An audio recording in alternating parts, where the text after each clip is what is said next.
여러분들이 살다 보면 이런 말을 많이 듣습니다. 그냥 버텨. 조금만 참아. 버티면 나아질 거야. 라는 말들을 우리는 종종 듣죠. 직장에서 실적의 압박이 있을 때는 조금만 더 버티자. 이런 말도 듣죠. 그리고 가정에서도 때로는 관계가 힘들 때, 또한 재정적인 문제가 있을 때, 때로는 건강이 무너졌을 때 그래도 버텨야 돼 라는 말들을 우리는 종종 듣고 살아갑니다. 세상은 마치 이 말이 인생을 이기는 지혜인 것처럼, 우리에게 유일한 해법인 것처럼 이야기할 때가 있어요. 사실 버티는 것도 대단한 겁니다. 때로는 많은 사람들이 자신의 삶을 포기하기도 하기 때문이죠.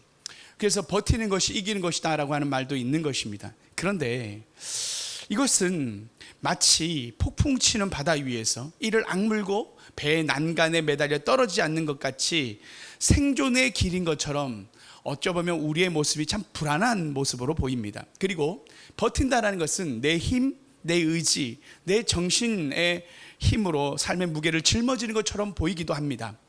그래서요, 버티다 보면 우리에게 기쁨이 사라지고 감사할 이유는 보이지 않고 결국 영혼은 탈진한 채 배에 매달려 가는 것처럼 보일 때가 있습니다. 마치 연료가 다 떨어진 자동차가 억지로 시동을 켠 채 덜덜덜덜 거리며 가는 모습과도 같은 것이 버티는 모습이 아닌가라는 거죠. 그런데 그 차는 결국은 언젠가는 멈춰버릴 수밖에 없는 운명이요, 이것이 세상이 말하는 버팀의 실체일 수밖에 없는 것입니다. 그런데 오늘 바울은 오늘 전혀 다른 길을 제시하고 있습니다. 바로 로마 교회를 향하여 힘내라 버텨라고 얘기하지 않아요. 대신 이렇게 축복합니다. 우리 오늘 본문의 가장 중요한 말씀 15장 13절 말씀을 함께 읽어볼까요? 시작. 소망의 하나님이 모든 기쁨과 평강을 믿음 안에서 너희에게 충만하게 하사 성령의 능력으로 소망이 넘치게 하시기를 원하노라. 아멘. 놀랍지 않습니까? 세상은 버텨라고 말하지만 하나님은 소망하라고 말씀합니다. 여러분, 그래서 버티는 것이 아니라 소망하는 것입니다 라는 말씀의 제목으로 오늘 하나님 말씀을 전하고자 하는 것입니다. 주님은 우리의 인생에 단순히 버티는 삶이 아니라 그 소망의 삶으로 우리를 초대하시는 거예요. 그 소망의 삶이 무엇인지, 우리가 무엇을 소망해야 하는지, 오늘 우리는 버티는 것을 넘어 소망하는 삶으로 우리의 마음과 우리의 삶이 더욱더 풍성해지기를 축복합니다. 오늘 사도 바울이 갑자기 생뚱맞은 소망이란 단어를 꺼내요. 자, 여러분, 이제 로마서 다음 이제 16장이면 끝이 납니다. 우리가 1월부터 로마서를 했는데 거의 1년 가까이 로마서를 보았는데, 이제 여러분 오늘 본문 말씀을 성경 봉독할 때 이제 조금 이해가 되죠? 좀 보는 안목들이 생기지 않습니까? 이방인 얘기 나오고 막 이렇게 하나 되는 거 얘기 나오면 무슨 말인지 알겠다. 먹는 것 때문에 마시는 것 때문에 절기 문제 때문에 교회가 문제가 있었구나.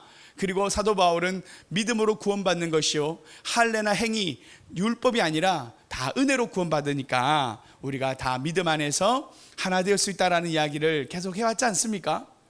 그런데 하나 되는 것에 대해 이야기하다 갑자기 소망이라는 단어가 나왔어요. 오늘 성경 본문에는 소망이라는 단어가 4-5차례, 많게는 계속된 이 소망에 대한 반복적인 말은 강조점이 있다라는 거예요.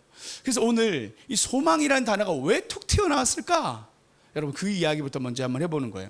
먼저 교회 내부 안에 이방인과 유대인의 갈등이 있었잖아요. 그래서 오늘 15장 7절 말씀을 보세요. 15장 7절 말씀에 이렇게 나와 있습니다. 제가 읽게요. 그러므로 그리스도께서 우리를 받아 하나님께 돌리신 것 같이 너희도 서로 받으라 라고 말하면서, 전통이나 절기 문제가 단순히 취향의 문제를 넘어서서 교회 일치를 깨트릴 때 하나님의 영광을 가리듯, 그래서 바울은 단호히 우리가 서로를 받아 하나님께 영광을 돌려야 된다라고 말하며 하나됨에 대해서 이야기하죠. 그런데 이게 힘들다라는 거예요. 이게 서로 다른 배경, 다른 생각, 다른 방식으로 살아온 사람들이 한 몸으로 버틴다라는 것이 단순히 정신력으로 되는 게 아니라는 거예요. 그래서 사도 바울은 단순히 버티는 게 아니라 소망하는 삶으로 나아가야 하는 것이 교회 일치와 하나됨에도 있다라는 것에 대한 맥락 속에서도 첫 번째 이야기하는 겁니다. 자, 여러분, 우리 가정에서 부부가 싸우지 않고 가정이 하나 되는 거 쉽지 않죠. 우리 힘만으로 되는 게 아니라는 거예요. 그래서 단순히 저 인간 내가 보면 산다 내가 내가 저놈의 자식 저거 나한테 효도하겠나 이런 생각이 들 때가 있어요. 제가 우리 딸을 키울 때 그런 생각이 들어요. 다 모른 척하지 않겠지. 우리 아들이 그래요. 아빠, 내가 아빠 데리고 살게. 여러분의 자녀들이, 우리 이제 부모님 세대니까 뭐 데리고 사시는 분도 있고, 여러분 지원하시는 분도 있고, 뭐 용돈 주는 분도 있겠지만, 저는 이제 앞으로 다가가야 세대다 보니까 두려워요. 이 본전은 이렇게 할 수 있을까 이런 생각을 한 번씩 합니다. 자식 키우고 가정생활하기도 이게 참 힘들잖아요. 버틴다라는 말, 요것을 넘어서는 우리의 삶에 대하여 주님께서 오늘 소망이라는 단어로 말씀하고 있다는 것에 집중해 보게 되는 거죠. 그러면서 사도 바울은요, 이 로마 교회가 처했던 현실까지도 이야기하는 거예요.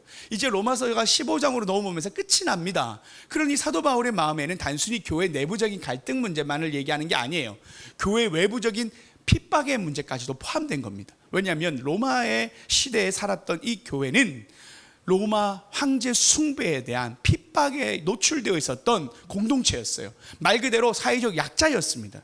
그래서 주도적인 어떤 그런 사회적 세력이 아니었어요. 그리고 어느 날은 네로 황제 있죠. 그 유명한 로마의 대화재가 났을 때 이 책임을 기독교인들에게 지우면서 그리스도인들을 다 잔혹하게 사형시켜버리는 그런 일들이 있었어요. 그래서 교회가 처한 현실이 녹록하지 않았습니다. 말 그대로 어떻게 버티냐는 거예요. 믿음으로 어떻게 살아내는 거냐는 거예요. 그때 소망의 하나님을 바라보라고 이야기하며 사도 바울은 오늘 우리의 삶에 버티는 걸 넘어 소망에 대한 이야기가 나왔다라는 것도 우리가 봐야 되는 거예요. 마지막으로는 사도 바울 스스로가 이미 감옥에서 때로는 매를 맞으면서 지내왔던 삶이었습니다. 로마 교회를 향하여 내가 너에게 나아가리를 원한다 라고 했을 때 사도 바울이 이 로마 교회로 올 때 어떻게 왔어요? 그냥 뭐 비행기 타고 왔어요? 아니에요. 배 타고 왔어요? 그냥 배 타고 온 게 아니에요. 사슬에 묶여서 죄인의 신분으로 배를 타고 로마로 압송되고 있었던 상황이었던 거예요. 그런데 사도 바울은 본인이 어떤 모양으로 그 너희에게 가게 될지 모르지만 나는 너희에게 가고자 한다라고 했던 그 편지가 이미 자신의 고난을 예고했던 거예요. 내가 예루살렘으로 가면 나에게 고난이 닥쳐올 거라는 것을 하나님의 성령께서 말씀하시는데, 그럼에도 불구하고 나는 소명으로 그 길을 가리라. 근데 그가 어떤 마음으로 갔어요? 소망의 마음으로, 버티는 게 아니라 소망의 믿음으로 나아갔다라는 거예요. 그래서 여러분, 오늘 우리의 인생에 나의 힘으로, 내 능력으로 우리의 경제와 우리의 가정이, 우리의 건강이 회복되지 않을 때가 있잖아요. 두려울 때가 있잖아요. 그때 버티는 게 아니라 주님 우리에게 소망하는 거야 라고 말씀하신다라는 거예요. 오늘 그 맥락에서 하나님 말씀이 선포되어집니다. 오늘 하나님이요, 13절 말씀 다시 한번 보여요.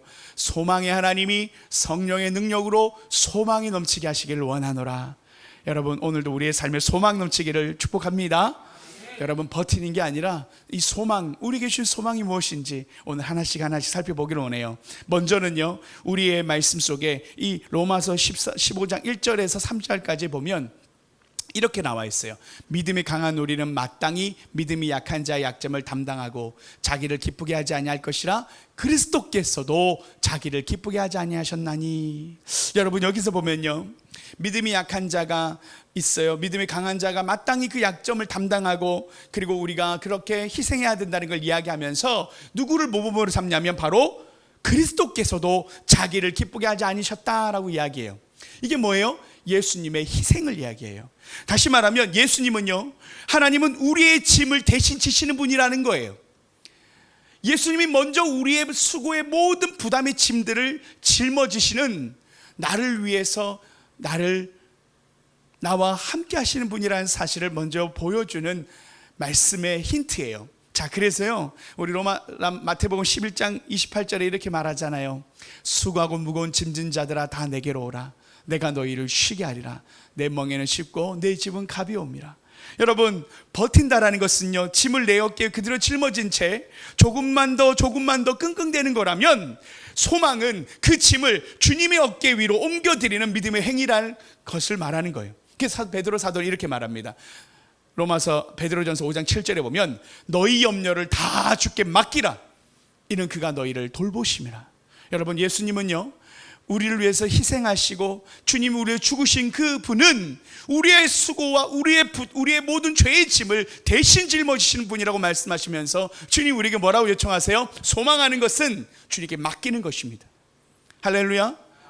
소망은 주님께 맡겨드리는 거예요. 나의 부담의 짐을 나 혼자 짊어지고 버티는 삶이 아니라 내게 맡겨라. 아무것도 염려하지 말고 오직 기도와 간구로 너희 구할 것을 감사함으로 하나님께 아뢰라. 여러분 우리가 그래서 기도하는 거예요. 홀로 걸어가는 게 아니라 주님이 함께 걸어가는 삶이기에 우리는 그것을 소망하는 삶이라고 말할 수 있는 거예요. 여러분 우리는 기도할 아버지가 계시다라는 거예요.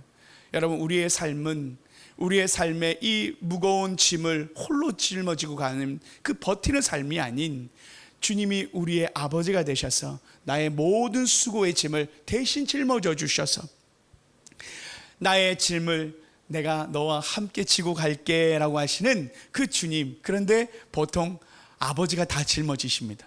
제가 저희 아들하고요, 제가 이제 짐을 이제 옮길 일이 있으면 혼자서 안 될 때가 있어요. 혼자서. 그러면 이제 어쩔 수 없이 아들 손이라도 빌릴 때가 있습니다. 뭐 고사리 같은 손으로 그냥 자 저거 들어하면 애가 막 낑낑대면서 들어요. 그런데 목은 합니다. 우리 지금 딸보다 힘이 없지만 이렇게 들어요. 그러면 그래도 쓸모가 있습니다. 한쪽 귀퉁이를 들고 저도 들면 하나 뭐 움직일 수는 있어요. 그런데 오래는 못 들어요. 그리고 앞쪽은 항상 제가 섭니다. 아빠가 앞으로 가.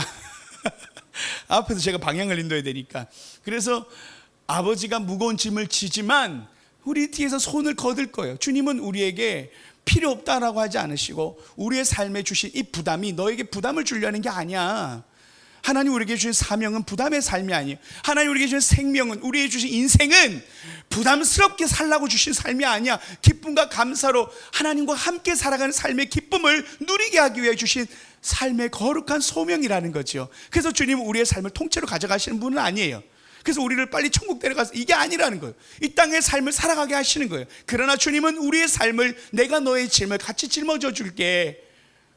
인생을 살아볼 만한 가치가 있단다, 기쁨이 있단다. 하나님 만드신 이 창조 세계를 누리지 않으려는 주님께서 우리에게 주신 선물은, 소망은 바로 외로운 삶이 아니라 주님과 함께 걸어가는 삶이라는 것입니다. 할렐루야. 여러분 우리가 먼저 이 주님의 함께 하심, 나와 함께 짐을 져주시는 이 주님을 바라보는 것이 소망의 첫걸음입니다.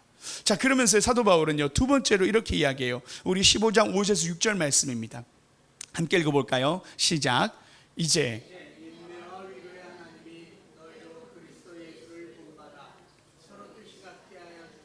한 마음과 한 입으로 하나님께 영광을 돌리게 하려 하노라. 아멘. 여러분 여기서 보세요. 자, 띄어나 보세요. 이제 인내와 위로의 하나님이 너희로 그리스도 예수를 본받아 어떻게 하신다고요? 서로 뜻이 같이 갖게 하여 주사. 주체가 누굽니까? 하나님. 하나님이 우리의 삶에 한 마음과 한 입으로 한 뜻이 될 수 있도록 하나님이 갖게 하여 주시는 분이 계시는데, 공동체가 약함으로 서로 하나 되지 못할 때 그냥 단순히 버텨가 아니라 공동체에 하나 되게 하시는 소망이 누구에게 있다고요? 하나님이 하신다라는 거예요. 하나님이 우리 공동체를 하나 되게 하신다라는 거예요. 다시 말하면 그분이 다스리신다라는 거예요. 우리의 소망은 어디에 있냐면 바로 하나님이 지금도 우리를 다스리고 계시고 우리 공동체와 우리 가정을, 우리 직장을, 우리의 인생, 나의 건강을 다스리시는 분이라는 거예요. 그분이 주인이시라는 얘기예요. 세상은 전쟁과 재난, 범죄들이 가득한 것처럼 보이고 하나님은 어디 계십니까? 우리의 마음에 이 질문이 가득할 때 흔들리는 것처럼 보여요. 그런데 하나님은요 지금도 여전히 우리의 삶을 다스리신다고 말씀합니다.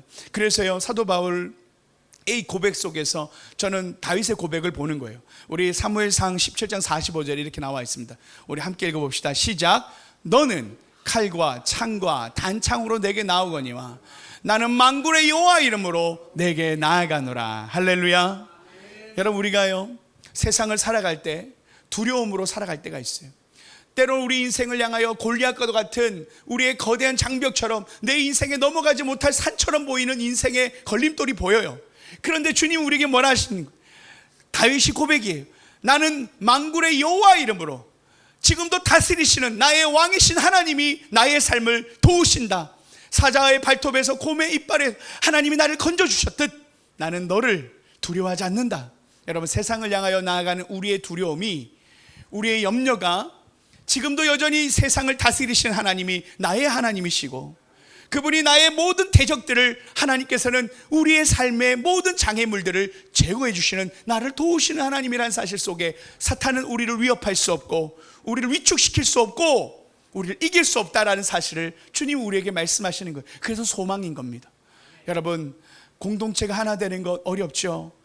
우리 교회 때로는 이것이 큰 숙제처럼 보이지만 하나님이 우리 교회를 다스리시고 우리를 하나 되게 만드시듯, 때로는 로마의 핍박이 너무 커서 감당할 수 없을 것처럼 보이지만, 여러분, 결국 교회는 AD 300년 3세기에 여러분 어떻게 됐죠? 교회 로마가 결국은 로마 교회, 국교회가 돼버린 거 아닙니까? 교회가 국교회가 된 거 아닙니까? 공인된 거 아닙니까? 로마가 그렇게 거대해 보였던 로마가, 교회를 핍박했던 그 교회가, 로마가, 그 국가가, 로마 교회가 기독교를 믿기로 결정한 거 아닙니까? 로마를 이긴 거 아닙니까? 그래서 하나님의 다스림은 로마보다 큰 것처럼 이 세상 그 어느 것도 하나님의 다스림을 우리가 기억하여 하나님의 통치를 우리가 믿음으로 선포하는 거예요. 세상을 향하여 담대히 나아가는 저 여러분 되시길 축복합니다. 소망하시고, 주님, 우리 인생의 두려움이 몰려올 때 나는 칼과 창과 단창으로 너는 나올지 모르지만 나는 만군의 여호와 이름으로 나갈 것이다. 여전히 지금도 다스리시는 그 하나님이 나의 하나님이기에 나는 오늘도 소망함으로 살아간다. 버티는 게 아니라 주님이 승리자, 주님이 나와 함께 하시는 나의 만군의 여호와가 되신다라는 믿음으로 우리는 소망하는 것입니다. 마지막으로요, 오늘 본문 말씀 15장 4절을 한번 읽어보기를 원합니다. 15장 4절에 우리의 마지막 소망의 이유가 담겨 있습니다. 함께 읽어볼까요? 시작. 무엇이든지 우리의 교훈을 위하여 기록된 것이니 우리로 하여금 인내로 또는 성경의 위로로 소망을 가지게 하려 함이라. 여러분, 여기서 보면요, 전에 기록된 바라는 게 바로 성경 말씀을 이야기합니다. 우리의 교훈을 위하여 기록된 것, 이것은 바로 우리를 위하여 말씀이 기록되었다는 걸 이야기하는 거예요. 그런데 이 말씀이 인내로 또는 성경의 위로로 소망을 가지게 한다라고 이야기하죠. 다시 말하면 주님의 약속의 말씀이 성취되어진다라는 위로인 거예요. 다시 말하면 주님은 우리에게 소망하라고 말씀하시는 이유는 하나님은 약속을 이루시는 분이라는 것입니다. 우리의 삶을 향한 하나님의 약속은 반드시 이루어진다라는 거예요. 하나님은 오늘도 우리의 삶을 향하여 약속하시는 거예요. 하나님은 아브라함에게 내가 내게 자녀를 줄 거야, 하나님의 그 약속의 말씀을 아브라함은 믿었어요. 버티는 삶처럼 보였지만 버티면 지치잖아요. 그런데 아브라함에게 믿음이 떨어지지 아니하고 믿음으로 지키면서 결국 하나님이 아브라함에게 이삭을 약속으로 주신 걸 경험했지 않습니까? 제가요, 한 번에 유산이 우리 예한이를 갖기 전에 있었죠. 그래서 제가 우리 예한이한테 그런 얘기를 했어요. 그 형아의 이름은 똘똘이란다. 그러니까 우리 예한이가 나한테 형이 있었어 이러면서 막 이런, 형인지 아닌지는 잘 모르겠지만 똘똘이라는 친구가 있었는데, 자기는 그게 되게 중요하게 느껴졌나 봐요. 나한테 형이 있었잖아 하면서 뭐 이러는 거예요. 근데 사실 우리가 그 정도의 아픔이었죠. 그런데 그 시간에 제가 우리 아내랑 이제 병원에서 아이가 심장이 뛰지 않는다라는 그 이야기를 들었을 때 충격이 이만저만이 아니었어요. 목회자의 가정에 특별히 더, 여러분 상상해 보셨어요? 저는 하나님을 믿는 백성들은 하나님께서 가장 좋은 것을 주신다고 말해 오는데, 우리의 삶에 저는 제가 목회자로서 처음 어떻게 보면 하나님의 거절처럼 느껴지고, 때로는 하나님이 뭔가 막으신 것처럼 느껴질 때 그 속상함이 이루 말할 수 없는 그런, 어떻게 목회자의 삶에 때로는 이런 어려움이 있을까라는 생각을, 그러니까 성도들 앞에서 우리가 하나님의 선하심과 하나님의 어떤 형통하심을 그래도 우리가 나누는 하나님의 말씀 사역자로서 그래도 믿음의 가정이 건강하게 살아가는 모습 보여줘야 될 수 있는데, 어떤 이런 소식들을 전할 수 있을까라는 생각 속에서도 한편으로는 하나님 앞에, 하나님 목회자의 가정이에요? 이런 생각이 들 때가 있었던 거죠. 그런데 하나님이 그날 저희 아내가 막 계속 울고, 막 병원에서 안 울다가 차에서 내내 울면서 집에 같이 오는데 집으로 못 오겠더라고요. 그래서 저기 일산에서부터 파주 임진각까지 그냥 이제 쭉 가면서 제가 아내를 달래고 또 하나님 앞에 믿음으로 고백하는 거예요. 근데 하나님이 제 마음에 그런 마음을 주셨어요. 내가 반드시 약속의 아들을 주리라. 내가 자녀를 주리라. 믿음이 하나님이 주시는 그 확신 가운데 하나님 앞에 어떤 마음을 가졌냐면, 하나님이 지금 이 아이가 우리에게 하나님이 주실 아이였다면 주셨을 것이다. 그러나 하나님이 우리에게 더 좋은 아이 자녀를 주기 위하여 하나님께서 데려가신 것이, 우리가 하나님의 뜻을 선하게 해석하는 거예요. 그러면서 제 마음을 주시는 하나님의 마음은 이 아브라함의 약속이었어요. 내가 자녀를 주리라. 제 마음의 확신으로 저희 아내를 위로했어요. 여보, 하나님이 주실 거야. 하나님이 주실 거야. 그리고 병원에 우리 불임센터를 다녔거든요. 저는 우리 전혀 부부가 문제가 없었단 말이에요. 예담이를 낳을 때. 그런데 5년 동안 아이가 가져지지 않으니까 이제 막 두렵잖아요. 불임센터를 다녔던 거예요. 그리고 아이가 가져졌는데 그 아이가 유산이 된 거예요. 얼마나 놀랍겠어요. 5년을 기다렸는데. 그래서 제 마음에 상처와 함께 이 충격에 저희 아내도 눈물 나고, 그런데 제 마음에 하나님이 강한 확신을 주시는 거예요. 내가 반드시 아이를 주리라. 그래서 제가 저희 아내를 위로하면서 하나님이 주실 거야. 하나님 우리 가정에 주실 거야.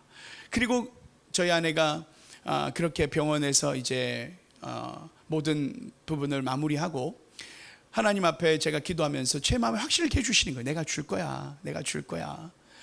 그래서 그 마음에 확신과 기쁨과 평안이 있는 거예요. 그래서 저희 아내에게 병원을 우리가 다니지 말자. 그리고 건강하게 식사하고 건강하게 휴식의 삶을 살면서 다시 노력해보자. 놀라운 게 뭔지 알아요? 그렇게 유산의 아픔이 있고 난 뒤에 3개월, 2개월 뒤에 바로 예한이가 가져진 거예요. 할렐루야. 그때 우리 예한이의 이름이 왜 예한입니까? 예수님의 기쁨, 이삭 웃음이라는 뜻으로 예환이가 된 거예요. 아들아, 그래서 너는 똘똘이 형이 있었단다. 그 얘기를 하면서 우리 아들에게 웃으면서 얘기하는 거예요. 우리 아들 물어보세요. 너 똘똘이 형이 있었다면서? 우리 아들이 맞아요 이렇게 할 거예요. 하나님이 약속은 반드시 이루신다라는 것을 제가 여러분 3개월 만에, 그것도 불임센터 다니지 않았어요. 하나님 앞에 믿음으로 기도하고 하나님이 주신 아들이에요. 그래서 저는 약속의 아들이라고 보는 거예요. 하나님께서는 우리의 삶에 약속을 반드시 이루시는 분이다라는 것, 하나님은 우리의 삶에 반드시 약속하시죠. 저는 우리 운정한 소망교회를 하나님 개척하고 나왔을 때 주신 약속이 분명해요. 내가 한다. 떨기나무에 불은 내가 붙인다. 여러분, 저는요 오늘도 믿음으로 나오는 거예요. 그냥 목회자가요 스트레스 받고 힘들어하면 성도님들 막 숫자 그러면 힘들잖아요. 저는 힘들지 않아요. 솔직하게 얘기하면 그냥 제 안에 믿음으로 서요. 어떻게 하냐면, 하나님은 반드시, 하나님은 하나님이 하신다고 하셨다. 하나님이 이 교회에 불을 태우는 것은 하나님이 하시는 일이다. 내가 할 일이 아니다. 그냥 계속 주시는 제 마음의 믿음은 그거예요. 그냥 제가 하나 믿음이 뭔지 아세요? 어느 날 하나님이 하시겠지. 어느 순간 하나님이 우리 교회를 사용하시겠지. 제 마음에는요, 그래서 제가 하나님 앞에 드리는 가장 큰 믿음 중에 하나는 제가 제 힘으로 하려고 하지 않아요. 지금 그냥 제가 뭐 억지로 하고자 하는 마음이 없어요. 제 마음에 그저 목회자는 말씀 준비하고 찬양 준비, 열심히 기도 준비하고 예배 준비하는 것이 너의 역할이다라는 그 한 말씀 앞에 그냥 저는 그냥 컨퍼런스 하고 난 뒤에 너무 힘들어가지고 막 설교 준비하는데 너무 막 힘들더라고요. 잠아가지고 막 졸면서 막 그런데도 하나님 앞에 최선을 다해서 말씀을 준비하는, 마무리 지어야 될 시점 속에서 또 계속하고, 우리가 해야 될, 내가 해야 될 일 속에 너는 최선을 다해라. 나머지는 내가 한다. 그래서 저는 오늘도 예배를 인도하는데 여러분 같이 함께 찬양을 하는데 기뻐요. 그냥 여러분과 함께 계신 것도 너무 좋고, 하나님이 하실 거라는 생각 속에서 이 저의 믿음이에요. 하나님 반드시 하나님이 하신다. 하나님이 그렇게 약속하셨다. 하나님이 제가 이 개척을 할 때 내가 지원할 거야 라고 약속을 주셨거든요. 하나님 운정한 소망교회 개척할 때 우리 용 목사님에게 맨손 메모 맨땅을 해보겠습니다. 교회 지원받지 않고 하겠습니다. 그 약속하고 나왔을 때 하나님이 내가 지원할 거야 라는 마음을 주셨거든요. 여러분, 하나님은 그 약속을 반드시 이루시는 분일 줄 믿습니다. 여러분의 삶에도 주신 약속의 말씀들이 있을 거예요. 여러분, 우리가 소망하는 건 단순히 버티는 게 아니에요. 하나님의 약속의 말씀으로 살아가는 것입니다. 주님은 우리의 삶에 진정한 약속을 주셨죠. 계시록 21장 4절 5절이에요. 이 말씀 우리의 마지막 유언의 약속이에요. 그들의 눈에서 모든 눈물을 씻기심에 다시는 사망이 없고 애통하는 것이나 곡하는 것이나 아픈 것이 다시는 있지 아니하리니 처음 것들이 다 지나갔음이로라. 아멘.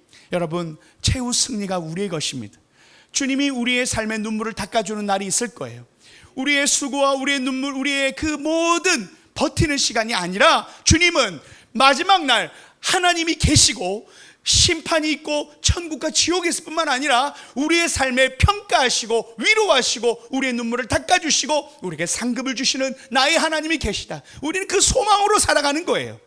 이 땅의 마지막이면, 이 땅에 아무것도 없으면 우리는 버티는 거지만, 우리는 이 땅의 것이 아니라 영원한 생명의 삶이 우리에게 주어지고 우리의 삶을 향한 영원한 삶이 있다는 사실로 우리는 이 땅의 사명자로 살아가는 거라는 거예요. 그래서 우리의 눈물을 닦아줄 그날을 바라보며 살아가는 것입니다. 여러분, 주님이 우리 마지막 날 수고했다, 잘했다 안아주실 때, 여러분, 우리가 그거 하나 가지고 버티고 가는 것, 이게 바로 소망이라는 단어가, 이 버틴다는 걸 넘어서는 우리의 진정한 소망은 주님을 바라보는 것, 마지막 날 우리의 약속을 이루시는 그날, 우리에게 면류관 주실 그날을 바라보고 착하고 충성된 종아 내가 참 잘하였다, 주님이 우리의 사랑이 되셔서 신랑과 신부가 만나듯 주님을 만나는 그날 있기에 우리는 오늘도 살아갈 수 있음을 믿습니다. 여러분, 제가요 오늘 마지막 이 말씀을 준비하면서 한 분이 떠올랐어요. 제가 잊을 수 없는 분인데, 우리 그 한소망 교회에 우리 식당에 일을 하셨던 우리 조선상 집사님이신데, 우리 운정한 소망교회가 개척되고 식사 지원을 해주셨잖아요. 그때 이제 제가 이분을 처음 알게 된 것은 교회에서 식당을 하실 때였어요. 식당에 봉사를 하시고 식당에서 이제 식당 일을 하실 때 제가 우리 집사님을 뵈면서 인사를 많이 했었습니다. 그런데 이제 우리 조선상 집사님이 늘 항상 웃으시면서 인사를 하시는 거예요.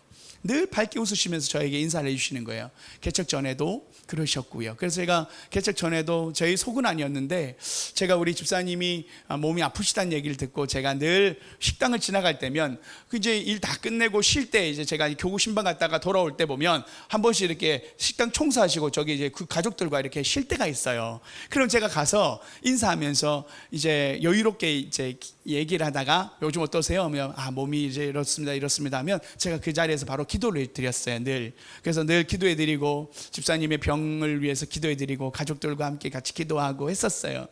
그러니까 말 그대로 참 그렇게 긴 어려움의 싸움을 해오셨던 거예요. 그래서 제가 늘 그랬다가 개척을 이제 하게 됐을 때 우리 집사님이 저한테 그러더라고요.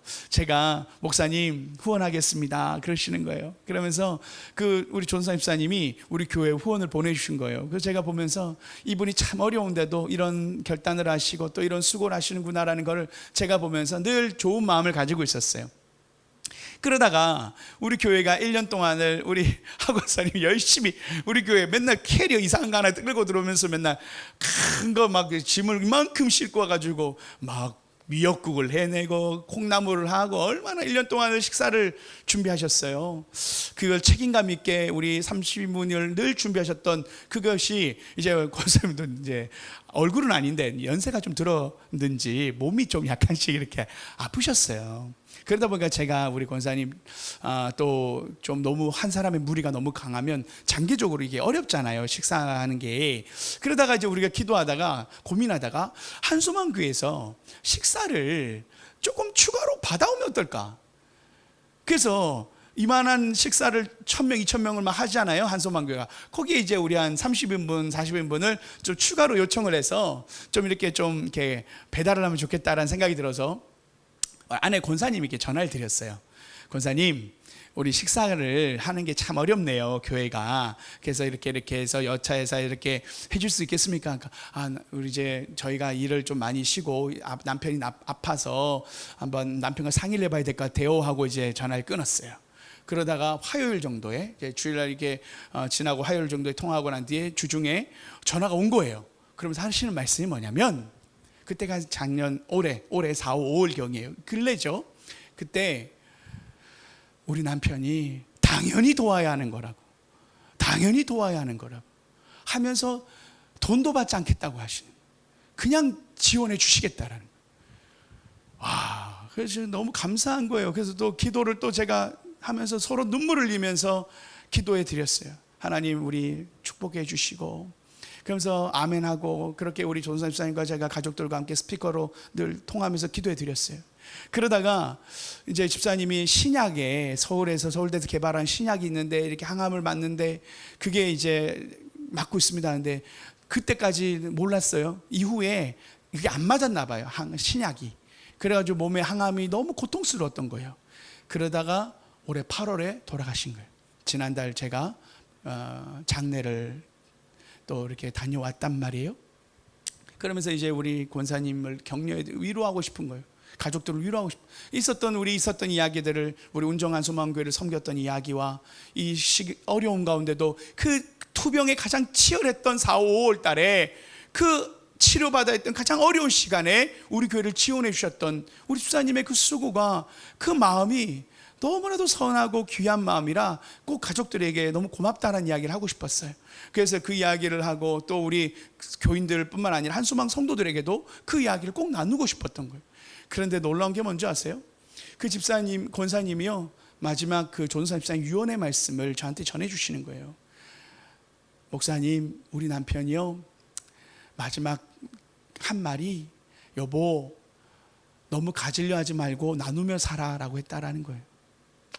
여러분, 마지막까지 미소가 꺼지지 않고 나눔 가운데 사셨던 우리 존상 집사님은 버티는 삶이 아니라 소망하는 삶인 줄 믿습니다.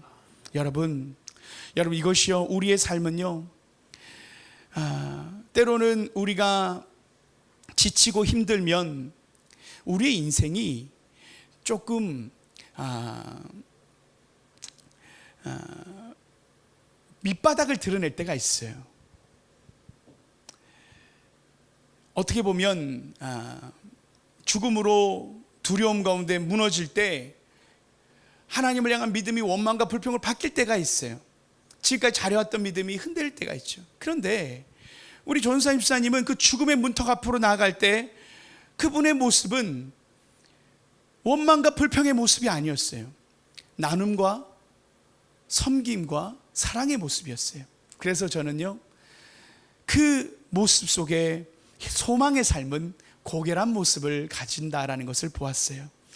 우리의 인생에 죽음이라는 결과는 똑같을 수 있지만 우리의 과정을 살아가는 그 모습이 소망으로는 우리가 살아갈 수 있다라는 것을 보았다라는 거예요. 나눔을 실천하고 또 그렇게 나눠주길 위하여 또 우리 운정한 소망교를 위해서 그 어려운 시간에도 하나님의 백성답게 그렇게 사셨던 모습을 보면서 그게 믿음 아닐까요? 그게 소망하는 삶 아닐까요? 버티는 그 암투병에 나밖에 모르고 나밖에 안 찾을 수밖에 없는 이기적인 순간에도 내가 아니라, 나만이 아니라 교회를 섬기고 가족을 향하여 나누주라고 말하는 그 믿음의 고백이 소망의 삶으로 승리의 삶일 줄 믿습니다. 여러분, 우리는요, 버티는 게 아니에요. 믿음의 삶은 고결한 삶입니다. 오늘 우리가 당장 죽어도 우리의 삶의 믿음으로 고백하고 하나님 앞에, 하나님이 나의 눈물을 닦아주실 그날, 나의 눈물을 닦을 뿐만 아니라 나의 아픔을 알고 계신 하나님이 잘했다 칭찬하실 그날, 이 죽음이 끝이 아니라 주님이 나를 위로하실 그날, 내 인생의 끝이 있어도 그 끝이 아니라 주님을 만나는 날이라는 생각 속에서 우리는 우리의 삶의 모양과 모습을 달리할 수 있다는 겁니다. 버티는 것을 넘어서 소망하는 삶으로 우리가 나아가는 저 여러분 되시기를 축복합니다. 여러분, 그러면서 오늘 본문 말씀 15장 13절 다시 한번 읽어보기로 오네요. 이 말씀을 읽고 마치겠습니다. 소망의 하나님, 함께 읽어볼까요? 시작. 소망의 하나님이 모든 기쁨과 평강을 믿음 안에서 너에게 충만하게 하사 성령의 능력으로 소망이 넘치게 하시기를 원하노라. 여러분, 우리가요, 우리 힘으로 살아가는 거 아니에요. 성령의 능력으로 주님께서 우리의 삶에 소망이 넘치게 하시겠다고 말씀하세요. 여러분, 그래서 우리는 우리가 우리의 힘으로 이 소망의 삶을 살고 싶어도 때로는 우리가 약함으로 넘어질 때가 있잖아요. 다시 한번 띄워보세요. 계속 띄워보셔요. 소망의 하나님이 모든 기쁨과 평강을 믿음 안에서 너에게 충만하게 하시겠다. 성령의 능력으로 소망이 넘치게 하시기를 기도한 사도 바울은 우리의 소망의 근원은 하나님이 주시는 것인데 바로 성령의 능력으로 가능한 것이다. 우리가 이 세상을 살아가는 힘은 내 힘이 아니라, 버티는 것이 내 힘에 버티는 것이 아니라 성령의 능력이 나를 소망케 한다. 여러분, 오늘 우리는 하나님의 도움을 우리가 구하며 성령의 능력을 구하며 하나님 나의 삶을 승리케 하여 주옵소서. 소망이 넘치는 삶으로 살아내게 도와 주시옵소서. 우리가 그렇게 기도함으로 또한 주님을 의지함으로 승리하는 저와 여러분 되시길 축복합니다. 함께 기도하시겠습니다.